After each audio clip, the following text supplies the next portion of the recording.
Subscribe Hindi Explanation YF। Movie के शुरू में एक लड़का मेटल के एक ऐसे रूम में है जिसके 6 दरवाजे हैं। इन दरवाजों के दूसरी तरफ भी बिल्कुल ऐसे ही मेटल से बने खाली कमरे थे। ये लड़का एक रूम के अंदर इस उम्मीद से जंप करता है कि शायद वहाँ कोई इस जगह से निकलने का रास्ता होगा, पर अचानक ही उस रूम की दीवारों से कुछ पिलर बाहर निकलती है और एक पिलर लड़के के जिस्म के आर पार हो जाता है।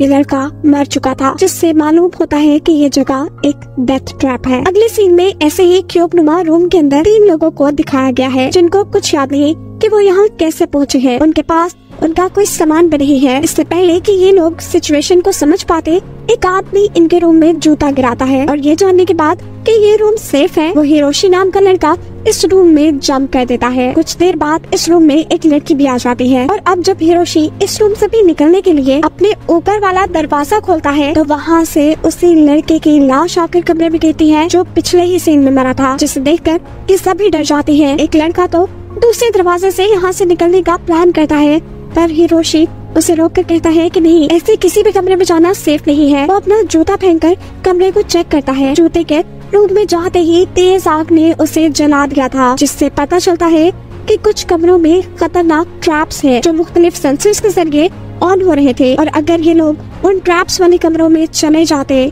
तो मारे जाते। ये सब अब जूते फेंक कर कमरों को चेक करते हुए आगे बढ़ते हैं और एक रूम में इन्हें एक ओल्ड मैन मिलता है जो बहुत ही अमीर आदमी था और काफी वक्त से इस कमरे में बंद था। उसे लग रहा था कि ये लोग उसे बचाने आए हैं, पर ये जानकर उसे सदमा होता है कि ये सब लोग भी उसी की तरह इस क्यूब में फंसे हुए थे। सभी लोग इस क्यूब से छुटकारा पाना चाहते थे, इसीलिए ये एक दूसरे की मदद करते हुए आगे बढ़ते हैं और इसी दौरान उन्हें 2 कमरों के दरमियान में 3 नंबर्स लिखी हुई एक प्लेट नजर आती है, जिसका मतलब ये लोग नहीं समझ पाते। एक लड़का अब अपना बोट दूसरे कमरे में फेंककर ये पता चलाता है कि यहाँ कोई ट्रैप नहीं है। ये सभी उसमें उतर जाते हैं। पिछले कमरे का दरवाजा ऑटोमेटिकली लॉक हो चुका था, जिसके फौरन बाद यहाँ की लाइट्स ऑफ हो जाती हैं और ऊपर की तरफ से शार्प ब्लेड से बने फैंस इनकी तरफ बढ़ने लगते हैं। अगला मिनट होते ही ये लोग यहीं बढ़ जाते, पर हिरोशी होशियारी दिखाते हुए नीचे का दरवाजा खोलता है और ऐसे सभी अपनी जान बचाकर दूसरे रूम में आ जाते हैं। शुक्र कि ये लोग बच गए थे, पर फिलहाल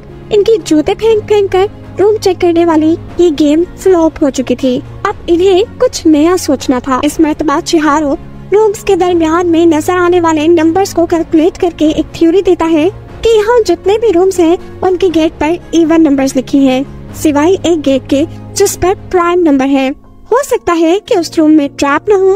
अपनी थ्योरी को प्रूफ करने के लिए वो लड़का अपनी जान पर खेलकर उस रूम के अंदर जंप कर देता है। ओह गॉड, उसकी ये थ्योरी सच निकली। यहाँ कोई ट्रैप नहीं था। अब इसी फॉर्मूला को यूज करते हुए ये एक के बाद एक रूम में जा रहे थे, लेकिन जैसे उनका सफर खत्म ही नहीं हो रहा था, रूम से बाहर निकलने का कोई रास्ता था ही नहीं। आखिर में वो एक ऐसे कमरे में आकर रुकते हैं जिसके साथ जुड़े बाकी सब कमरों की एंट्रेंस पर इवन नंबर लिखे हुए थे, मतलब उन सभी कमरों में ट्रैप्स हो सकते थे। ये वापस पिछले कमरे में जाने का फैसला करते हैं, पर वो दरवाजा तो परमानेंटली लॉक हो चुका था। सब चिहारों को दोबारा कैलकुलेशन करने को कहते हैं, लेकिन सब फ्लॉप था। ये एक एक करके अब सारे रूम चेक करते हैं और इन्हें मालूम होता है कि यहाँ एक रूम ऐसा मौजूद है जिसके अंदर साउंड सेंसर है। ये लोग बगैर आवाज किए उस रूम से गुजरकर दूसरे रूम में जाने का फैसला करते हैं और जब आखिरी लड़का उस रूम से गुजरकर दूसरे रूम में आ ही रहा था तो गलती से उसका जूता साउंड सेंसर वाले रूम के अंदर गिर जाता है। शोर की वजह से यहाँ लेजर ट्रैप एक्टिव होकर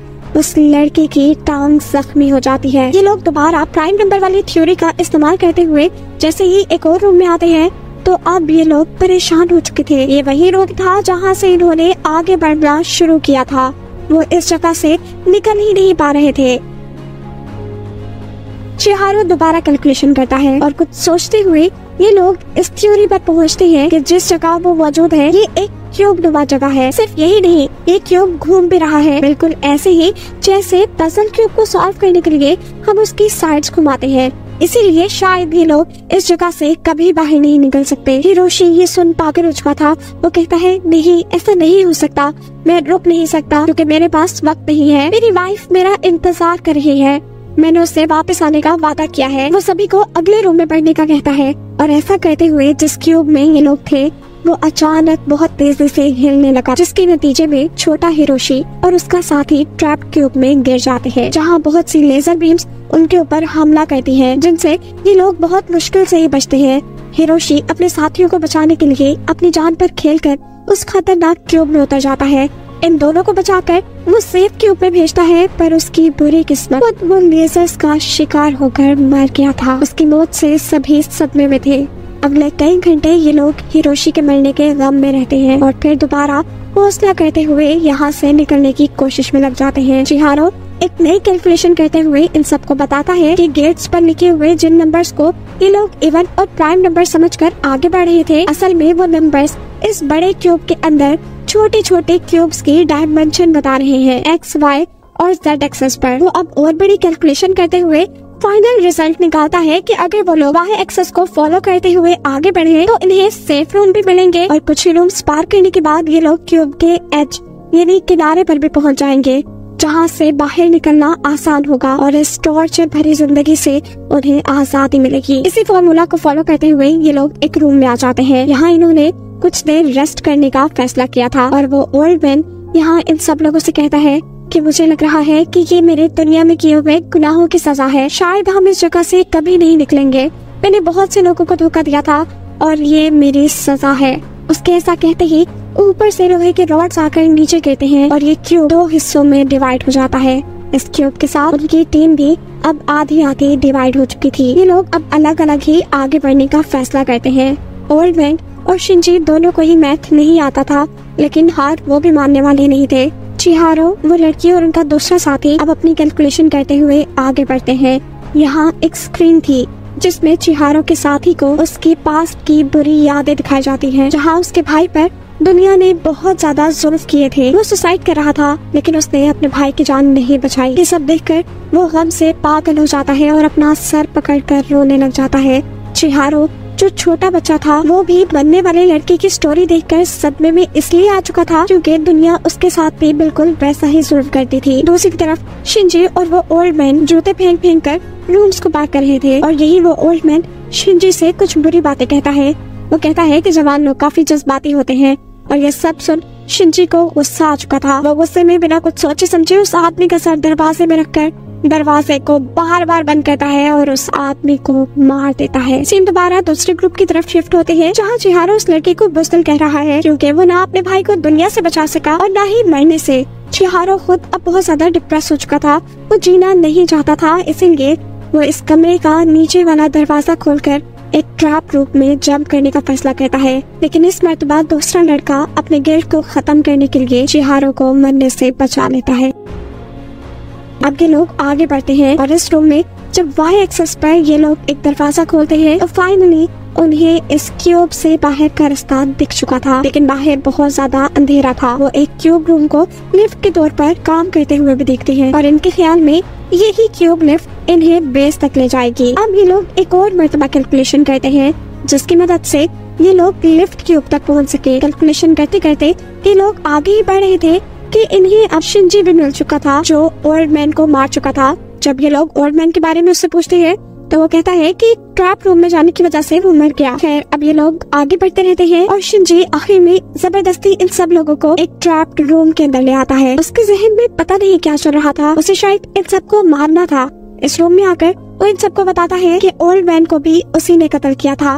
इस लड़के से डरकर चिहारो और वो लड़की एक दूसरे क्यूब में चले जाते हैं, जबकि उनके दूसरे साथी को शिंजी बहुत मारता है। वो लड़का पूछता है कि तुम आखिर मुझे मार क्यों रहे हो, तो शिंजी बताता है कि वो बस अपना बदला ले रहा है उस चीज का जो दुनिया वालों ने उसके साथ किया। वो एक लोकल शॉप पर काम करता था जहाँ उसके मालिक के साथ साथ वहाँ आने वाले सभी लोग उसकी बहुत बेइज्जती करते थे। इसी चीज ने इंसानों के लिए उसके दिल में नफरत पैदा कर दी और यही वजह है कि वो ना अब खुद जीना चाहता है और ना ही दूसरों को जिंदा देखना चाहता है। शिंजी अब गला दबाकर इस लड़के को मारने ही वाला था, लेकिन आखिरी वक्त पर उसे अपने मरे हुए भाई की याद आती है जिसे वो बचा नहीं पाया था। वो अब हिम्मत करता है और अपने आप को बचाने की कोशिश करता है। इससे पहले कि वो शिंजी की ताकत के आगे खत्म हो जाता, इस ट्रैप रूम में से ऊपर से कुछ सलाखें आकर शिंजी को ही लग जाती है और शिंजी मर जाता है। चिहारो और वो लड़की दूसरे गेट पे खड़े ये सब कुछ देख रहे थे और शिंजी के हाथों बचने वाला ये लड़का अपने दोनों साथियों को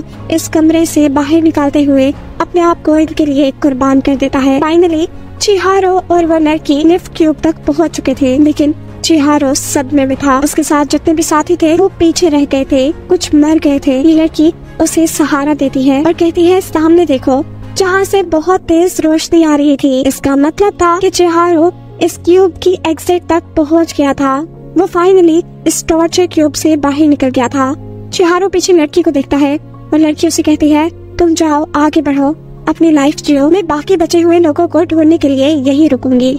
यहाँ दिखाया जाता है कि जिस लड़के ने अपनी जान पे खेलकर चिहारो को लिफ्ट रूम तक पहुँचाया था वो अभी भी जिंदा था, लेकिन शदीद जख्मी था। उसने अभी तक अपनी उम्मीद नहीं खोई थी। उसे यकीन था कि वो कभी न कभी इस क्यूब में से निकल ही जाएगा। जबकि कहानी में ट्विस्ट यहाँ आता है कि वो लड़की जो इस क्यूब में बचे हुए लोगों को लाने के लिए वापस गई थी, असल में उसी लड़की ने इस क्यूब के अंदर ये डेथ ट्रैप बनाया है। हम देखते हैं कि वो अपनी आंखों के अंदर ही सभी बच जाने वाले लोगों को मॉनिटर कर रही है और अब एक नए ग्रुप के पास पहुंची है जो इस क्यूब में फंसे हुए हैं, बिल्कुल ऐसे ही जैसे वो चिहारो के ग्रुप के पास पहुंची थी। और इसे दिखाते हुए ये कहानी यहाँ खत्म हो जाती है।